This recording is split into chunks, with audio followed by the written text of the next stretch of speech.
Hi, everyone. My name's Lydia Boss, and my pronouns are she, her. I am the program director at Artist Trust, and I'm a visual artist living in Seattle. I am a light-skinned female with curly brown long hair. I have on a green sweater, and I am sitting against a white background. Hi everyone, I'm Anna Taiki. My pronouns are she, her, and I'm the program coordinator here at Artist Trust. I'm a visual artist also living here in Seattle, and I'm a light-skinned female with short blonde hair, wearing kind of a dark purple shirt, and I have a blurred background behind me. And today we're here to walk you through some helpful tips when applying for Artist Trust's Twining Humber and SOLA awards. So let's go ahead and get started. So the Twining Humber Award is a single unrestricted award of $10,000 given annually to a Washington State female identified visual artist age 60 or over who has dedicated 25 years or more to creating art. The Twining Humber Award recognizes artistic excellence, professional accomplishment, and long-standing dedication to the visual arts and is made possible by a generous gift from the painter Yvonne Twining Humber, who lived from 1907 to 2004, and who established the Irving and Yvonne Twining Humber Fund for Artistic Excellence to support the grant through Artist Trust in recognition of a female identified artists who oftentimes must interrupt or postpone art making in order to answer the demands of family life. And also, we're going to be talking about the SOLA awards. SOLA stands for Support Old Lady Artists. And these are 5 unrestricted awards of $5,000 given annually to Washington State female identified artists age 60 or over who have dedicated 25 years or more to creating art. These awards were founded in 2016 by Seattle artist Ginny Ruffner, and the SOLA Award seeks to encourage and celebrate women's achievements in the arts, the lifetime contributions of women whose artwork has not been sufficiently or widely recognized yet to this point. So, for these awards, the panel selects the recipients for both awards based on 3 basic criteria. The first being artistic excellence, the second being the background and accomplishments of the artist, and the third being evidence of continuing dedication to artistic practice. All applications are reviewed by one panel consisting of 3 artists and art professionals with expertise in the visual arts.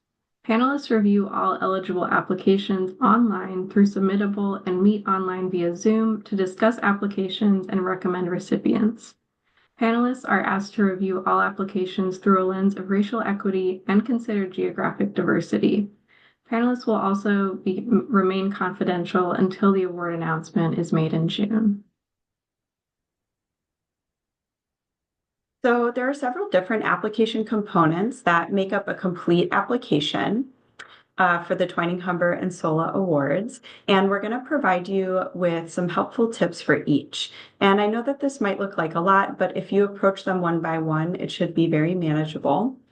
Primarily, we have an artist biography that is 150 words or less, or up to 1.5 minutes of audio or video. We have an artist statement that's 350 words or less, up to 3 minutes of audio or video.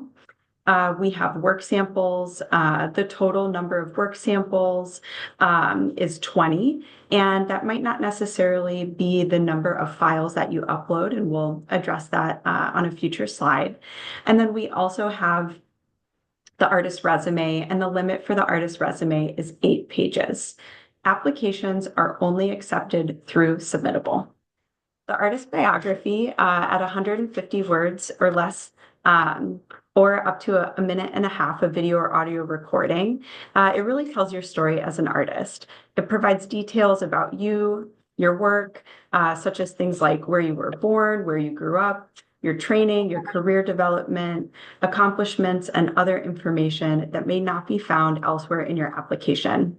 Some key elements of the biography to consider are who you are, where you're located, your practice, the themes that your work addresses, and any accomplishments or accolades that you're excited to share. The artist statement, which should be 350 words or less, or up to 3 minutes of audio or video, is really an introduction to your work or a specific body of work. It gives an overview of concepts, ideas, and themes, and it may include information about how your work is developed, why you've created it, your vision, influences, and inspirations, your philosophy of art making, and other details that introduce your work. A strong artist statement is clear and specific, captures your speaking voice, and avoids any cliches or kind of art world jargon.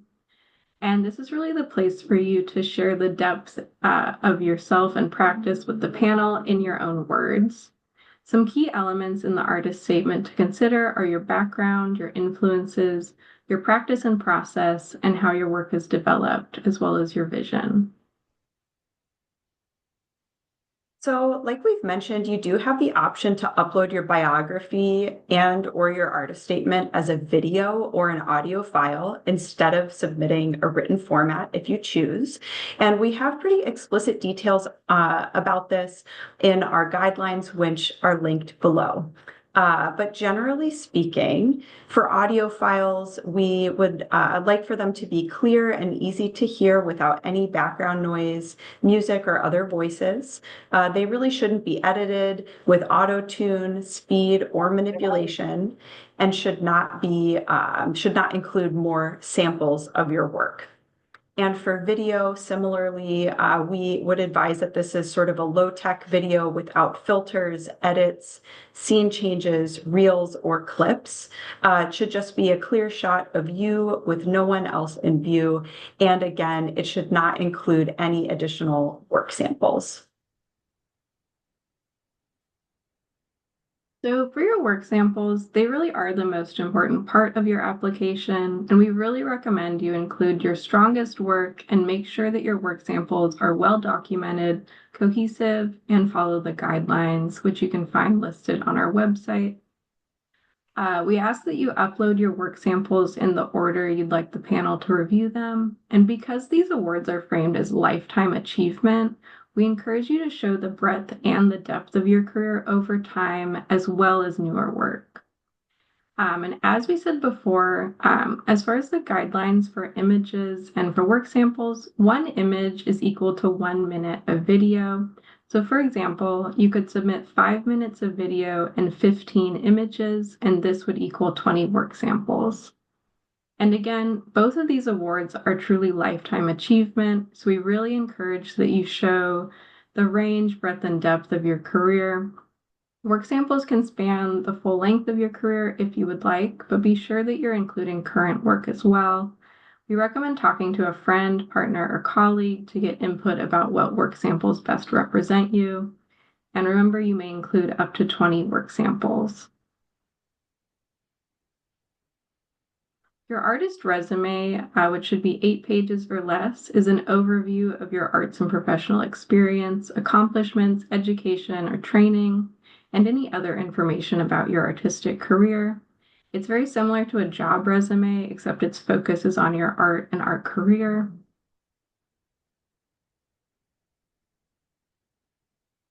Thanks, Anna. So just sort of generally speaking, these are some tips that we'd like to offer. Please do follow the guidelines. They are on our website and they're also linked below this video. Draft your materials on a computer in a word processing document so that way you can edit your materials and then just essentially copy paste them into the application form. Please do not wait until the day of the deadline to start your application. Applying for a grant takes time, and we really encourage you to start at least a week before the deadline. Again, like Anna mentioned, maybe talk to a friend or colleague, have someone that you trust review your application before submitting. Try to be clear and concise, really help the panel to get to know you and your work through your application. Again, as we've said, work samples truly are the most important part of the application. So take your time and think about what work represents you best. And don't assume that the panelists know your work. Approach the application process as if it's their first time meeting you and do a great job sort of laying the groundwork for them to get to know you in an authentic way. On this slide, we provide kind of an overview of the grant support programs that are associated with this grant cycle. We have an info session on March 4th. We have 2 different office hours, which are individual appointments with members of our team on March 5th and 6th. And we also have a virtual study hall on March 11th. You can learn all about these support programs and register at artisttrust.org. And this is our contact information. Please don't wait to start your application and be sure to reach out if you do need support. Read the guidelines, get in touch with us if you have any questions. Thank you for watching this video and best of luck on your application.